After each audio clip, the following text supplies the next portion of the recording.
24 કલાકમાં ખાડામાં પડવાથી બેના મોત થયા, એકને ઈજા પહોંચી। રાજ્યના કેબિનેટ મંત્રી ઋષિકેશ પટેલે આ મામલે નિવેદન આપ્યું છે।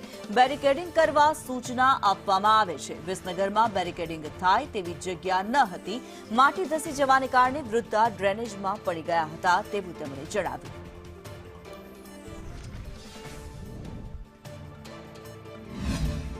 જેના તળ ઊંચા હતા અને એ સ્લરી થઈ, એ માટીનો પ્રકાર એવો છે કે વારંવાર સ્લરી થઈ અને માટી ધસી પડતી હતી।